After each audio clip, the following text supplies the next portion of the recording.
College के जिगरी दोस्त अजय से जिस दिन फिर मिला उस दिन हम सच में शाम से आधी रात तक पीते रहे। पढ़ाई में हम रोज साथ रहते, कभी खेलते कभी लाइब्रेरी में पड़े रहते। नौकरी के बाद सब अपने अपने काम में लग गए। करीब 2 साल से मुलाकात नहीं हुई थी। कहते हैं हम ख्याल मिल जाए तो 1000 प्याले भी कम। आखिर में हम हाथ में हाथ डाले थे। जुबान लड़खड़ा रही थी, फिर भी लग रहा था कि अभी कम पिया है।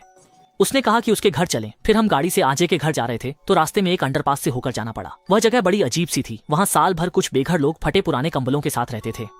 प्लास्टिक की बोतलें हर तरफ जमीन पर पड़ी थीं। आम दिनों में तो दिन में भी उधर से बचकर निकलना पड़ता था। आधी रात का तो क्या कहना। उन लोगों में से कई के शरीर से शराब की बदबू आती थी और नजरें धुंधली थीं। अगर गलती से उनकी चीज बारात छू जाए तो कब भड़क उठे कौन जाने। मगर उस दिन हम दोनों नशे में धुत थे तो हिम्मत भी बढ़ गई थी। अजय ने कुछ साल सांडा की ट्रेनिंग ली थी।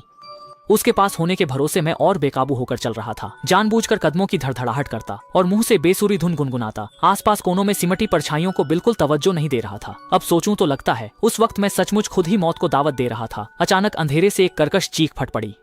हम दोनों डर के मारे झटके से कांप उठे। सुरंग के मुहाने से आती स्ट्रीट लाइट में धुंधला सा दिखा कि एक काली परछाई फटे कंबल से उठकर बैठ गई। उसके हाथ में बियर की बोतल कसकर थी। बोतल का मुंह नीचे था और कांच के टुकड़े अंधेरे में चमक रहे थे। बोतल बदलते ही मैं कब का खिसक जाता, मगर उस दिन शराब सिर चढ़ी थी और भाई के सामने थोड़ा रौब भी दिखाना था तो मैंने मुंह खोलते ही पलटकर चिल्ला दिया।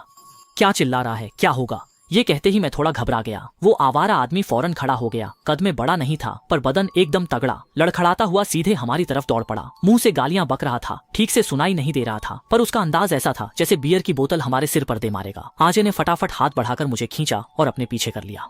मैं लड़ने को तैयार था, तभी झगड़े के वक्त वाली एक छोटी सी चाल याद आ गई। मैंने हाथ बढ़ाकर रास्ते की तरफ उंगली से इशारा किया और दूसरी ओर गला फाड़कर चिल्लाया, अरे वो उधर भाग रहा है, जल्दी पीछा करो। मुझे भी नहीं पता ये दांव क्यों चल गया। शायद वो आवारा आदमी भी नशे में धुत था।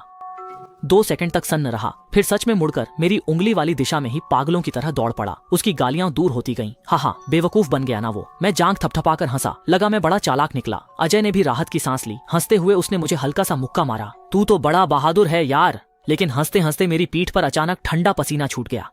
जब वो आवारा आदमी हमारी तरफ दौड़कर आ रहा था वो बहुत दूर नहीं था। उसने जरूर सुना होगा कि आवाज मैंने ही लगाई थी। फिर वो मुड़कर किसी और के पीछे कैसे भागने लगा, जब तक कि वो सच में हमारे पीछे आ ही नहीं रहा था। हम दोनों का भी अजय के घर जाकर शराब पीने का मन नहीं रहा। नशा भी आधा उतर गया था तो हम जल्दी कदम बढ़ाकर बाहर की तरफ निकलने लगे। अभी हम सुरंग के मुहाने से बाहर निकले ही थे कि पीछे से अचानक फिर एक आवाज सुनाई दी।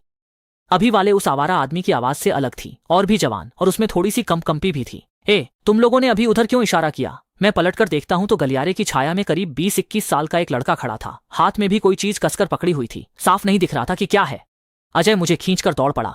बहुत दूर निकल आने पर ही मुझे पीछे से किसी चीज के टूटकर गिरने की आवाज सुनाई दी और उस लड़के की चीख भी। वो असल में मेरी ही तरफ आ रहा था। क्या आप जानते हैं, उस दिन के बाद मैं फिर कभी शराब पीकर बहादुरी दिखाने की हिम्मत नहीं कर पाया।